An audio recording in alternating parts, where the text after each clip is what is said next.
시작할게요. 오늘은 뱀파이어에 대한 이야기를 할 건데요. 우리는 뱀파이어가 어디서 왔는지를 일단 알아야겠죠? 자, 그러면 우리가 지금 알고 있는 뱀파이어 이야기를 한번 해봅시다. 우리가 지금 알고 있는 뱀파이어는 브람 스토커의 드라큘라라는 소설에서 유래했어요. 근데 왜 뱀파이어에서 드라큘라가 된 걸까? 드라큘라랑 뱀파이어는 다른 걸까? 원래는 흡혈귀, 뱀파이어라는 말이 있었는데 브람 스토커가 드라큘라를 만들어낸 겁니다. 드라큘라라는 소설을. 근데 왜 드라큘라라는 소설을 만들어냈냐 하면, 우리는 지금 드라큘라 백작이라고 알고 있지만 사실 이 드라큘라의 원형이 된 사람은 왕이에요. 왈라키아 공국의 왕이었습니다. 그리고 그가 드라큘라라고 불렸던 이유는 아버지 때문이에요. 이 사람은 블라드 3세입니다. 블라드 3세이며 블라드 드라큘라, 블라드 체페슈라고 유명한 인물이에요. 이 사람은 왈라키아 공국의 왕인데요. 아버지가 드라쿨이라고 불렸어요. 근데 왜 블라드 드라쿨이라고 불렸냐 하면, 원래 이 아버지가 태생부터 왕이 아니었어요. 이 왈라키아 공국이라는 곳은 헝가리랑 오스만 사이에 끼어 있는 곳이에요. 근데 이 블라드 2세는 헝가리 밑에 있는, 헝가리의 지배하에 있었던 트란실베니아라는 곳에서 상인들을 보호하는 역할을 맡고 있었어요. 근데 일을 잘했기 때문에 당시 헝가리의 왕이자 신성 로마 제국의 황제였던 지기스문트의 눈에 든 거죠. 그래서 용의 기사자귀를 받습니다.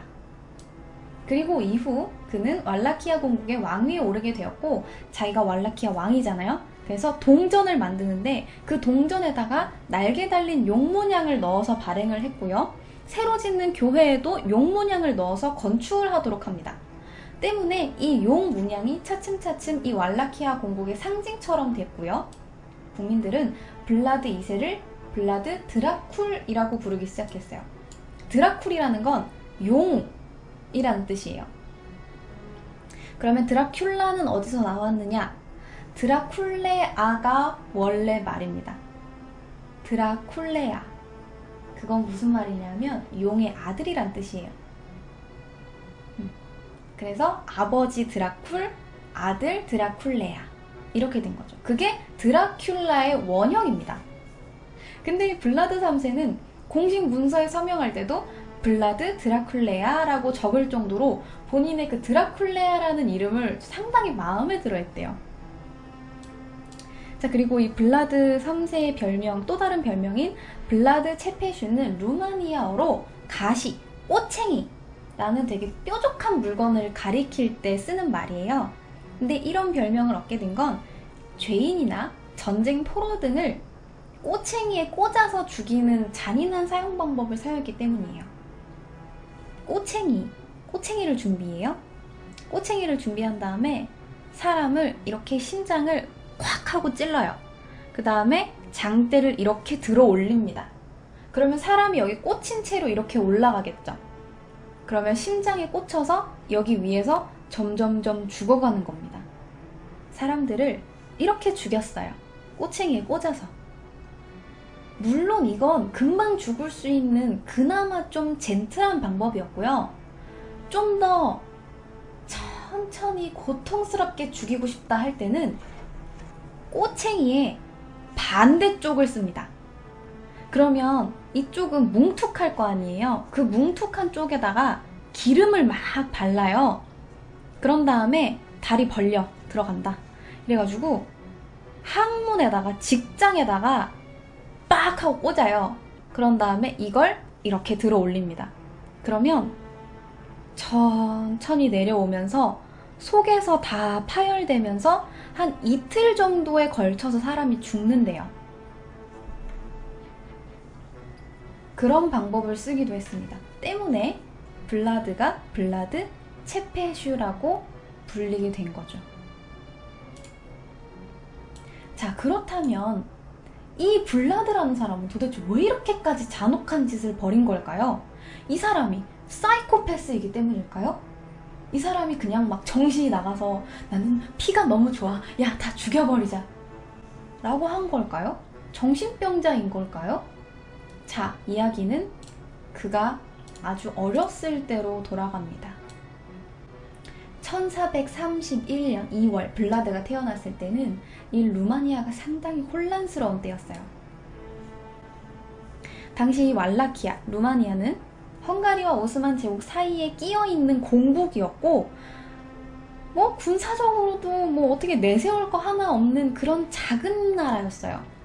근데 이 블라드가 12살이 되던 해에 아버지였던 블라드 2세가 이야기했죠. 원래는 그냥 상인들을 보호하다가 용 기사단이 되어서 그 이후에 왕이 됐다고. 이 블라드 2세가 오스만과 손을 잡고 왈라키아의 왕위를 찬탈하고자 합니다. 원래 이 왈라키아라는 이 루마니아 지역이 왕위라는 게 딱히 뭐 적자에게 전통이 되고 계승이 되고 황태자가 되고 이게 아니에요. 그냥 누가 됐든 왕을 죽이면 왕위에 올라가는 거예요. 그래서 이 블라드 2세가 오스만과 손을 잡고 왈라키아의 왕위를 찬탈하고자 했는데 그러면서 자기의 아들들을 오스만의 볼모로 보냅니다.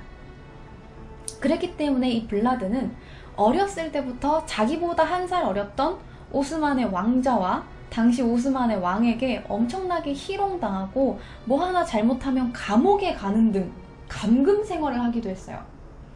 아주 치욕적인 일을 어렸을 때부터 많이 겪었기 때문에 그가 아주 오스만을 경멸하고 영세주의자가 됐다고 역사가들은 추정합니다. 하지만 이렇게 치욕스러운 볼모 생활을 하는 동안 블라드 2세가 제대로 왕권을 강화를 하고 왈라키아를 평정했느냐? 그것도 아니에요. 민심을 잃고 신하들은 헝가리와 내통하기 이릅니다. 헝가리랑 반대쪽이 오스만이잖아요. 그래서 오스만을 도왔던 이 왕 말고 헝가리 쪽에 붙어버린 거예요, 신하들이. 그래서 결국 아버지는 암살당하고 자기 형은 산채로 묻히게 됐어요. 자, 그렇게 1년 후, 아버지가 죽고 나서 1년 후 다른 사람이 왕위에 올라있는 상태였어요. 오스만은 이 블라드를 오스만의 장군으로 임명해서 자, 네가 다시 왈라키아를 치고 네가 왕이 되는 거야 라고 한 거예요. 다시 자기가 도와줬던 블라드 2세의 아들이었던 블라드를 또다시 왕위에 올릴 수 있게 하는 거죠. 왜? 블라드 2세를 쳤던 쪽이 친헝가리파였기 때문에. 그래서 지금 왈라키아는 친헝가리파니까 우리 쪽에 있는 블라드 3세를 내보내서 친오스만 쪽으로 다시 돌리려고 하는 거죠.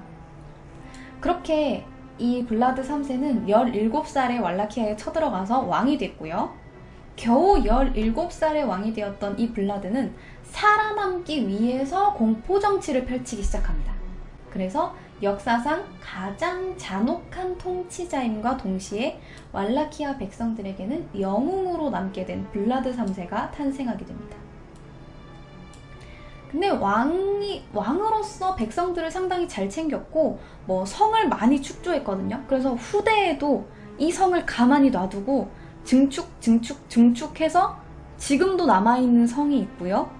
그리고 루마니아의 지금 수도의 기반을 닦은 게 바로 이 블라드 3세입니다. 수도를 발전시키기도 하는 등 엄청난 업적을 이루었지만 그건 나중 일이고요. 지금은 17살 재위 초기잖아요. 상황이 안 좋은 건 여전해요. 자, 자기 나라는 여전히 헝가리와 오스만 사이에 끼어 있고요. 자기 동생은 심지어 오스만 제국의 장군이 됐어요. 완전 오스만 막 빠돌이. 오스만 너무 좋아. 막 자기 아빠가 막 죽었는데도 신경 안 써. 자기 동생은 같이 어렸을 때 오스만의 볼모로 잡혀갔거든요. 근데 자기는 뭔가 막 치욕스럽고 오스만을 죽여야 되고 쳐야 되고 라는 생각을 갖고 있지만 동생은 오스만 너무 좋아. 역시 오스만은 강국이라는 생각을 가지고 오스만의 장군이 된 거죠. 그리고 막 호시탐탐 왈라키아에 막 어떻게 영향력을 행사할까 막 이 생각을 막 주위 나라에서 하고 있고, 아버지 암살당했죠. 자기 형은 생매장 당했죠. 신하들은 충성하지도 않고 기회가 될 때마다 막 왕을 갈아치우고 막 이러는 거예요. 사람을 잔인하게 죽인 게 물론 면죄부가 될 순 없겠지만 상황 자체가 아주 편하게 백성들만을 돌보면서 안정적인 치세를 펼칠 수 있는 상황은 분명히 아니었던 거죠.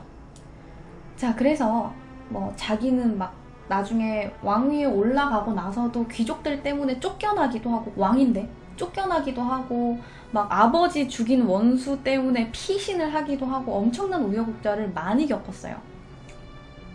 그리고 끝내 그가 통치한 지 10년 만에 아버지와 형을 죽이는 데 일조한 신하들을 한꺼번에 파티에 부릅니다. 초대를 해놓고 숙청 작업을 하기 시작해요. 이 신하들이었던 보야르 계급은요, 권력이 이동할 때마다 빠르게 왕을 갈아치웠어요.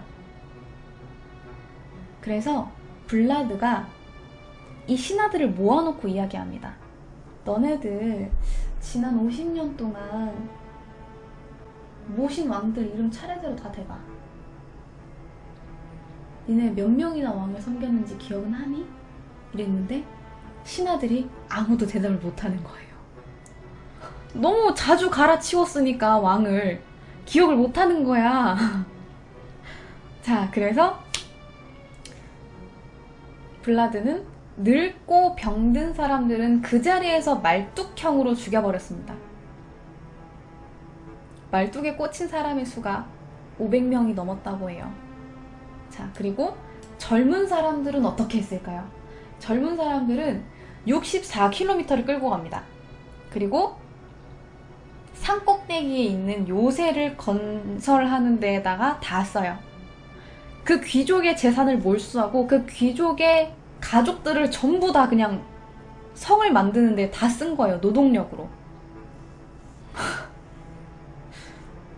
그래서 그 귀족들은 옷도 제대로 못 입고 완전 그냥 아오지 탄광 간 것처럼 그냥 죽을 때까지 일을 한 거예요.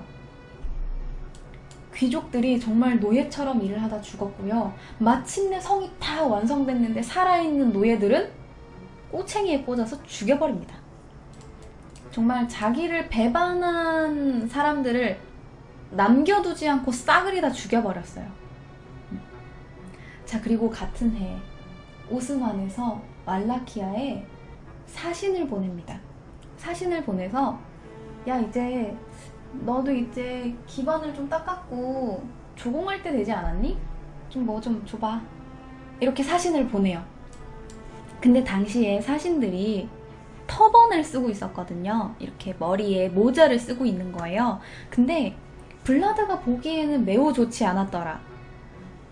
모자를 벗고 예를 표하라. 어디 감히 건방지게 왕 앞에서 터번을 쓰고 있느냐 라고 했는데, 그 오스만의 사절들이, 사신이 이렇게 이야기합니다. 터번 쓰는 건 우리 문화인데 님이 뭔데 이래라 저래라임. 문화 존중 좀.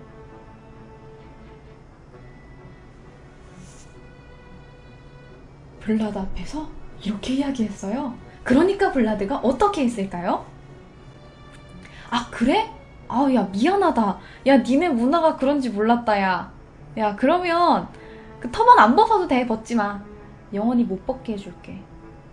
대못 가져와. 이래서 터번째로 머리에다가 대못을 박아버립니다. 그리고 대못을 박은 사신들을 그대로 본국에 돌려보내요.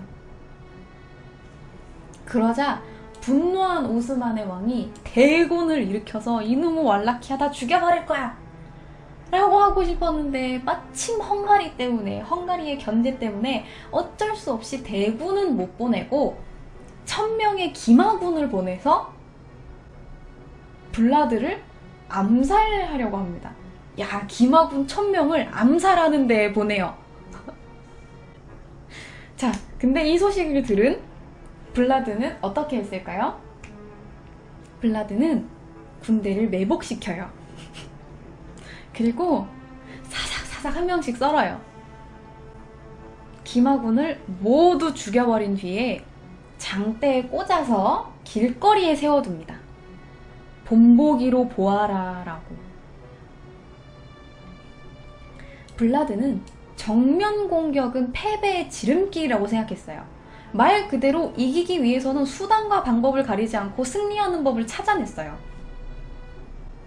그 중에 하나가 바로 오스만 제국에서 2만 명을 죽이고 이긴 일이 있었는데, 당시 블라드는 군대를 이끌고 적진으로 쳐들어갑니다. 오스만이 쳐들어온다는 소리를 듣고 이 적진 한가운데에 쳐들어가요. 밤에 사삭사삭 잠입을 해서 오스만어로 적군이 쳐들어왔다! 라고 외칩니다. 한밤중에 갑자기 오스만어로 적군이 쳐들어왔대요. 뭐? 어디에? 어디에? 야, 죽창 꺼내! 어디? 찌른 것 같아! 야! 우왕좌왕하면서 서로 죽이기 시작해요. 그렇게 내란이 벌어져서 자기들끼리 죽이고 블라드가 이겨버렸어요. 자, 사신은 머리에 대못이 박혀왔죠? 암살하라고 보낸 김하군은 꼬챙이에 꽂혀있죠? 2만 명의 군대도 당했죠? 열이 받습니다, 오스만이. 본격적으로 왈라키아를 침공하기에 이릅니다. 얼마나 열이 받았는지 왈라키아 전력의 4배를 이끌고 가요. 자, 4배나 되는 군대를 이끌고 쳐들어갑니다, 왈라키아. 이놈 새끼들 다 죽여버릴 거야! 이러면서 막 가는데 블라드는 앞에서 청야전술을 펼칩니다. 체쟁 후퇴하라! 야, 쳐들어온다! 후퇴하라! 체쟁 이러면서 점점점 후퇴합니다. 근데 후퇴하면서 마을을 태우기 시작해요. 마을을 하나 둘씩 태우고 음식도 태우고, 네, 다 태워요. 불 태우기 시작합니다. 우물에다가 독을 타요. 그러면서 퇴근하기 시작해요. 자, 그러면 저놈들이 후퇴를 하기 시작했어. 우리가 이긴다. 자, 가자 하고 신나게 가고 있는데 가는 곳마다 다 불에 타 있고 먹을 거 없고 식수가 없는 거야. 먹으면 막 사람들이 죽어. 오랜 진군에 지친 오스만 군대가 야, 먹을 것 좀 찾아야 되지 않겠니? 야, 정찰대 보내가지고 먹을 것 좀 찾아오라 그래라. 그래서 몇 명이 모여서 정찰대가 먹을 걸 찾으러 가면 숨어있던 왈라키아 군대가 게릴라전으로 정찰대를 공격해서 다 죽여버려. 쉴 곳도 없죠. 먹을 것도 제대로 없죠. 물도 제대로 못 마셨죠. 정찰대는 다 죽죠. 굶주린 오스만 군대가 열심히 진군을 해서 이 블라드 3세의 성 앞에 도착합니다. 야, 이제 다 죽었어. 야, 본격적으로 이제 치자. 가자! 딱 했는데 숲풀 사이로 딱 보이는 그 성의 장면 앞에 오스만 군대의 장군이자 오스만의 왕은 그대로 개워내고 혼자 돌아갑니다. 뭘 봤게요? 이걸 봤어요. 여자, 아이들 할 거 없이 만여 명에 달하는 사람들을 성 앞쪽에 말뚝에 박아서 다 죽여버린 거예요. 그 중에서는 그냥 말뚝이 아니라 나무에 사람을 꽂아놓은 것도 있어요. 그냥 정말 큰 나무 있잖아요. 그 나무 끝을 다 깎아서 거기에 사람을 한 명씩 매다는 거예요. 그러니까 정말 살아있는 사람나무가 되어버린 거죠. 꼬챙이에 꽂힌 사람들을 보고 기겁을 해서 오스만 제국의 군대들이 도망을 가고 승리를 했는데, 이제 또 오스만은 열이 받을 대로 받겠죠. 아니, 그렇게 당했는데 또 가가지고 꼬챙이에 꽂힌 사람들을 보고 기겁해서 도망 와가지고 또 당했어. 열이 받아 안 받아? 받죠. 이제 본격적으로 복수를 해야겠어요. 누구를 보내요? 블라드의 동생을 보냅니다. 아까 이야기했잖아요. 자기 동생이 오스만 군대의 장군으로 있다고. 동생 역시 뭐 형 죽이면 내가 왈라키아 왕도 되고 내가 좋아하는 오스만을 도와서 한탕 해보자! 라는 생각이 있었던 거죠. 그래서 동생을 보내서 왈라키아를 정복해 나가기 시작합니다. 근데 이게 생각보다 꽤 성공적으로 이루어졌어요. 근데 블라드가 계속 밀리다가 결국 산 꼭대기에 있는 성까지 밀리게 됩니다. 또다시 성 앞에다가 꼬챙이에 꽂은 사람들을 전시를 해놨는데 이거는 조금 효과가 부족해요. 게다가 그 성은 장기전에 엄청 약한 곳이었어요. 산 꼭대기에서 무슨 뭐 음식이 그렇게 많겠어요. 어디 뭐 도망갈 데도 없잖아요. 내려오면 다 죽는 거예요. 그러다 보니까 다들 잡히면 죽는다라는 생각이 팽배해 있었고, 그 와중에 블라드 3세의 아내가 성벽에서 뛰어내려 죽습니다. 그래서 근처 강에서 시체로 발견이 되는데, 그것 때문에 그 근처의 강을 왕비의 강이라고 불러요. 어쨌든 이 블라드는 자기 아내처럼 그곳에서 죽기만을 기다리지 않아요. 성을 탈출합니다. 자기가 축조한 성이잖아요. 지하에 비밀 통로로 도망쳐요. 자, 그렇게 도망을 친 블라드는 트란실베니아로 도망을 칩니다. 그래서 도움을 요청하오. 똑똑똑 망명을 하겠소 라고 했는데, 어서 오시오. 어서 오시오. 지하 감옥이요. 들어오시오. 정치범으로 수용돼 버렸어요. 왜냐하면 블라드는 아주 고급진 고급 포로였거든요. 잡으면 어마어마한 가치가 있었단 말이야. 때문에 감옥에 12년간 갇혀 있게 됩니다. 근데 이 블라드는 평범하게 갇혀 있지 않았어요. 12년 동안 갇혀 있는데 독방에 갇혀 있어요. 근데 바닥에 이런 나무 쪼가리가 굴러다니잖아요. 그러면 끝을 벗겨. 깎아. 그런 다음에 꼬챙이를 만들어서 바퀴벌레를 잡아서 꽂아. 거미를 잡아서 꽂아. 쥐를 잡아서 꽂아. 그런 다음에 창가에 이렇게 다 꽂아놓고 죽는 걸 구경합니다. 그렇게 블라드는 꼬챙이에 곤충과 쥐를 꽂아가면서 12년을 버텼고, 올드보이도 아니고 12년 뒤에 석방이 됩니다. 근데 하필이면 동생이 그 당시에 매독에 걸려버린 거예요. 이놈 자식, 죽을 때가 됐구나. 이제 내가 다시 왕위를 찬탈하겠다 라고 해서 1년 뒤에 다시 왕위에 오릅니다. 그리고 그는 현대 루마니아 수도의 기반을 닦을 정도로 어마어마하게 많은 업적을 남겼고요. 1476년에 사망했다고 알려져 있는데, 전쟁 중에 죽었는지 암살이 됐는지 목이 잘렸는지 알 수가 없어요. 유해가 발견이 안 됐거든요. 한쪽에서는 오스만과의 전투에서 살해돼서 머리가 잘려서 말뚝에 박혀서 전시가 됐다라는 이야기도 있고요. 한쪽에서는 친구가 야토스라는 산에 그의 머리를 묻어주었다라고 주장을 하기도 하고, 한쪽에서는 조용한 한 섬 수도원에 묻혔다라는 이야기도 있어요. 하지만 어디에서도 유해가 발견되지 않았어요. 그렇게나 오스만과 잘 싸워냈고 백성들한테 사랑받았던 왕인데 어떻게 죽었는지 어디에 묻혔는지를 몰라요. 죽음이 미스테리야. 진짜 이상해요. 근데 또 왜 이렇게까지 악명을 떨친 인물로 남아있느냐? 아니 뭐 사실 영웅으로 보자면 또 영웅 아니겠습니까? 왜 이렇게까지 악명을 떨쳤냐면, 당시 블라드가 독일계 상인들이랑 충돌이 많았기 때문이에요.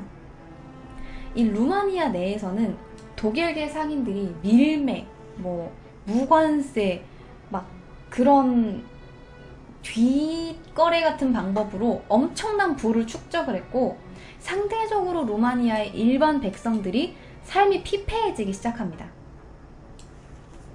그러자 블라드는 독일계 상인들한테 세금을 부과하기 시작해요. 재산세라든지 이런 세금을 부과했고, 그렇게 거둔 세금으로 자기 루마니아 사람들의 궁핍한 삶을 좀 호전시켜 주려고 했었던 거죠. 근데 이러한 정책들이 너무나 당연하게도 독일계 상인들한테 반발을 사게 됐고, 일부 상인들이 이 블라드를 찾아갑니다. 그래서 항의를 하기 시작해요. 그렇게 세금을 부과하면 우리는 어떻게 먹고 삽니까? 라고 너무나 당당하게 블라드에게 찾아가 버린 거죠. 어떻게 됐겠어요? 죄의 경중에 따라서 혀가 잘리거나 귀가 잘리거나 뭐 성기가 잘리거나 뭐 좀 너무 심하게 나한테 좀 다그친 것 같다 그러면 꼬챙이 가져와 라고 해서 꼬챙이에 꽂은 거죠.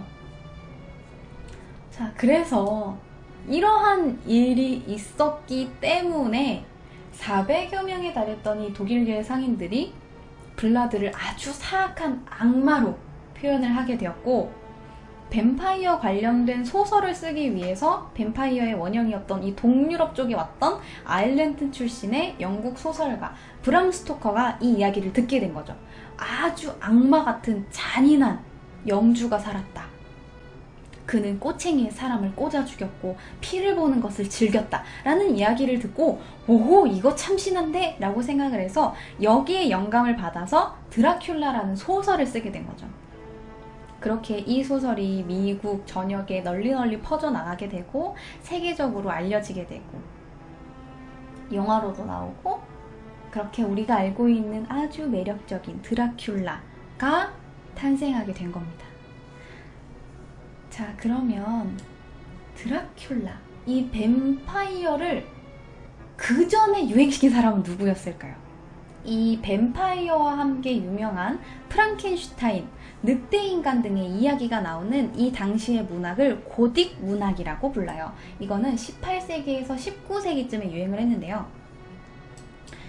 이 우리가 알고 있는 뱀파이어와 프랑켄슈타인을 만든 고딕 문학의 시작은요, 아주 특이하게도 딱 3일간 몰아쳤던 폭풍 덕분입니다.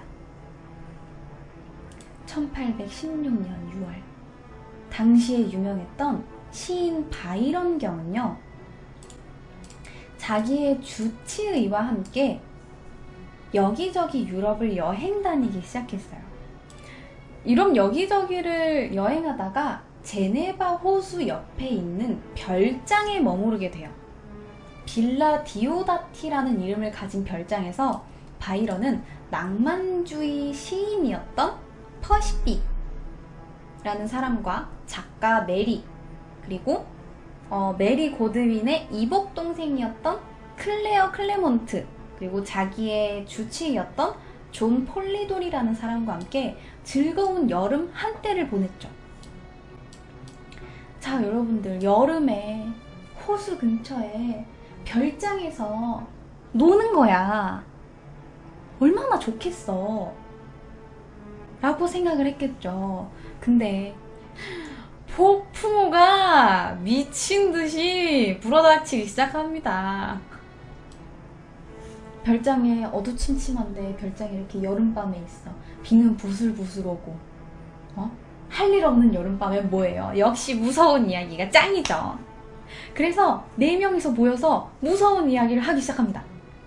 야, 내가 들은 건데 말이야, 여기에 귀신이 살았다더라. 여기가 원래 공동묘지였다더라. 이런 이야기를 하기 시작해요. 그래서 막 으스스하게 파우스트 이야기, 막 악마 나오는 부분도 열심히 읽어보고 주워들은 이야기를 막 하기 시작했는데 폭풍우가 끝나지를 않아. 자, 점점 소재가 떨어지기 시작합니다. 어떡하지? 소재가 떨어지는데, 야, 그러면 우리 무서운 이야기를 직접 만들어보자 라고 한 거예요.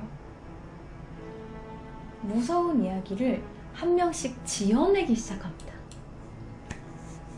그렇게 그 밤에 있었던 이야기들, 여러 가지 이야기를 듣고 메리 셸리라는 사람이 지은 작품이 있어요. 이분이 지은 소설이 프랑켄슈타인.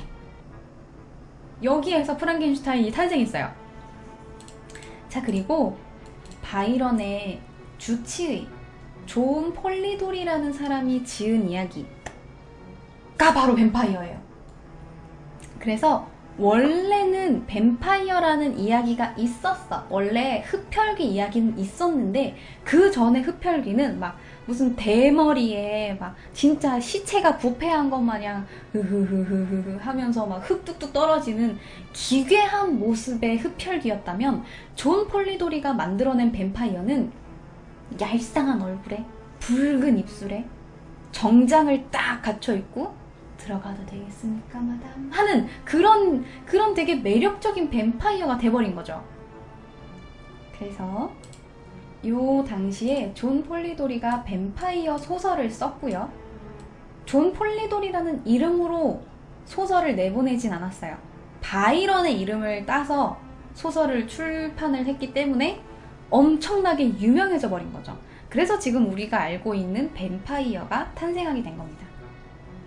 그래서 원래 뱀파이어, 뱀파르, 흡혈귀 이야기에서 이 존 폴리도리의 뱀파이어 이야기가 나왔고요. 이 존 폴리도리의 이야기를 읽은 브람 스토커가 드라큘라라는 소설을 쓰면서 지금 우리가 알고 있는 이런 매력적인 뱀파이어 이야기가 탄생한 겁니다. 자, 그러면 뱀파이어에 대한 이야기를 또 하나 해줄까요? 한 마을에 진짜로 뱀파이어가 나타났다라는 이야기가 신문에 실린 적이 있었어요. 때는 19세기 미국 뉴 잉글랜드입니다. 뱀파이어 소동이었는데 당시에는요, 뜬금없이 결핵 이야기를 좀 할게요. 결핵은요, 정말 알 수 없이 기침을 하다가 피를 토하고 사람이 점점점 기력이 빠지면서 죽어가는 이상한 병이었어요. 결핵은 아주 무서운 병이었습니다. 근데 이 당시에는 알 수 없는 병으로 취급이 돼서 섭취라는 이름으로 불렀어요. 병 이름을. 그러니까 정말로 이 병이 사람의 생명력을 갉아먹어가면서 생명력을 섭취하는 것처럼 보였기 때문에 결핵을 섭취라고 불렀어요. 그래서 이 병이 발생하는 원인도 사망한 누군가가 가까운 사람, 가족이나 연인의 생명력을 무덤 속에서 빨아들이기 때문에 사람들이 아프다가 피를 토하다가 결국 죽는다 라고 생각했던 거죠. 자, 그런데 하필이면 19세기 미국의 뉴 잉글랜드에서 결핵이 퍼지기 시작한 거예요. 세상에나. 브라운 씨의 집이 풍비박산이 납니다. 원래는 브라운 씨와 아내 그리고 딸 둘과 아들이 있는 아주 화목한 집이었는데 엄마인 메리가 결핵으로 죽습니다. 그러다가 얼마 지나지 않아서 장녀 메리 올리브 역시 뒤이어 사망합니다. 순식간에 두 명이 죽어버렸고요. 덩치가 좋고 건강했던 아들 에드윈도 결핵에 걸려버립니다. 점점 시름시름 앓기 시작하고 아내와 첫째 딸이 죽은 지 2년 뒤에 둘째 딸 머시 역시 결핵으로 사망해버립니다. 물론 에드윈이 좀 더 먼저 병에 걸렸을 수 있는데 워낙 머시는 체력이 약해서였는지 금방 죽어버렸고요. 에드윈은 나름 이렇게 서서히 죽어가는 중이었어요. 병을 앓는 과정 중에 이제 아내가 죽었죠. 첫째 딸 죽었죠. 2년 뒤에 둘째 딸 죽었죠. 이제 남은 건 자기랑 아들밖에 없는 거예요. 브라운 씨는 초조해지기 시작합니다. 동네 사람들 역시 여기에 뭔가 이상한 일이 있어. 이 한 가족이 다 죽고 나면 우리 차례일지도 몰라 라고 생각하면서 점점점 불안해해요. 그러다가 사람들이 누군가가 한 명 말을 꺼냈겠죠. 이거 죽은 사람이 생명력을 섭취하는 거다 라는 말이 나온 거죠. 근데 가까운 사람, 생명력을 섭취할 사람이 누가 있어요? 먼저 죽었던 엄마 메리와 장녀 메리, 그리고 둘째 딸 머시. 자, 그래서 아들을 살리기 위해서 죽은 사람들의 무덤을 파자라는 이야기가 나왔어요. 무덤을 파서 말뚝을 박아 죽여버리면 니네 아들이 낳을 수 있어 라는 말이 나온 거죠. 그래서 조지 브라운 씨는 아들을 살리기 위해서 동의를 하기는 했으나 자기 아내랑 자기 사랑하는 딸들 가슴에 말뚝 박히는 걸 어떻게 봅니까? 동의만 하고 그 자리에 나타나지 않았는데 마을 사람들이 우르르 모여가지고 무덤을 막 파기 시작해요. 무덤을 딱 팠어. 엄마 메리의 시체를 딱 봤는데 부패되고 있어. 괜찮아. 자, 둘째, 장녀 메리의 무덤을 막 팠어요. 부패가 되고 있어. 괜찮아. 자, 그 다음에 머시를 막 파요. 머시의 무덤을 막 판 다음에 시체를 딱 봤는데 진짜 너무 깨끗해. 부패가 진행되지도 않았어요. 피부는 너무 깨끗했고 심지어 심장이랑 간에는 피까지 돌고 있었대요. 진짜 뱀파이어였을까요? 머시가 죽은 건 1월달이고요. 시신을 꺼낸 건 3월달이었대요. 아니 근데 2달 동안에도 충분히 땅 밑에 묻히면 부패가 일어나는 거죠 라고 생각할 수 있지만 당시 뉴 잉글랜드는 겁나 추운 동네였어요. 부패가 안 돼. 그냥 영안실에 시체를 2달 동안 둔 거야. 그 상태인 거죠. 그래서 부패가 이제 진행이 되어가는 과정이었을 거예요. 하지만 그 당시 사람들은 그 생각을 못했겠죠. 추웠고 뭐 어떻게 영안실처럼 어떻게 됐고 우연히 이게 부패가 되어가는 과정에 우리가 땅을 팠다 라고 생각하겠어요? 아니죠. 얘가 에드윈의 생명력을 갉아먹고 있다. 얘에다가 이 말뚝을 박아서 죽여버려야 된다 라고 생각했던 사람들은 시신을 꺼내요. 그래서 배를 갈라서 장기를 꺼내요. 그래서 불에 태워요. 그 다음에 거기에서 나온 젤을 물에 타요. 자, 네 생명력을 갉아먹은 뱀파이어의 내장이야. 이걸 먹으면 네가 다시 생기를 되찾을 수 있어. 마셔! 라고 해서 에드윈한테 먹였어요. 효과가 있었겠어요? 없었죠. 얼마 지나지 않아서 에드윈 역시 사망해버리고 맙니다. 그래서 당시 이 사건은 뉴 잉글랜드의 뱀파이어라고 기사에까지 나게 되죠. 자, 이야기는 여기까지예요. 근데 우리가 지금 막 이렇게 뱀파이어 이야기가 있고 흡혈귀 이야기가 있고 그러면 우리네 과학자들은 또 그 생각을 하잖아요. 과연 이것이 전설인가? 이것은 실제 이야기가 아닌 것인가? 어디서부터 흡혈귀라는 게 나온 것일까? 라고 이과마인드로 이것을 파내려가기 시작합니다. 자, 그래서 병을 몇 가지 찾아내죠. 여러 가지 가능성을 찾습니다. 그 중에 하나가 바로 광견병입니다. 광견병에 걸리면요, 특징이 거품을 문대요. 거품을 물고 물을 무서워하고 밝은 걸 싫어한대요. 그리고 강한 냄새라는 걸 같은 걸 싫어한대. 그래서 약간 뱀파이어의 이미지와 부합하는 게 있어. 어두운 거 좋아하고 뭔가 막 이렇게 물 싫어하고 그래서 최근에는 뱀파이어의 원형은 사실 광견병에 걸렸던 사람이 아니었을까라는 이야기도 있습니다. 자, 그리고 이제 또 다른 가능성은 뭐 포르피린증이라고 해서 혈액에 문제가 생겨서 햇빛을 싫어하게 되는 거래요. 그래서 이것 역시 뭔가 막 사람이 창백해 보이고 햇빛을 받으면 괴로워하고 약간 그런 것 때문에 이것도 뭔가 뱀파이어의 원형이 될 수 있겠다라는 뭐 그런 이야기도 있더라고요.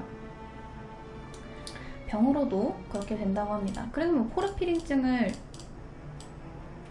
뱀파이어 증후군이라고 부르기도 한다고 하는데 아무튼 이렇게 해서 여러분 오늘 이야기 마무리하도록 하겠습니다.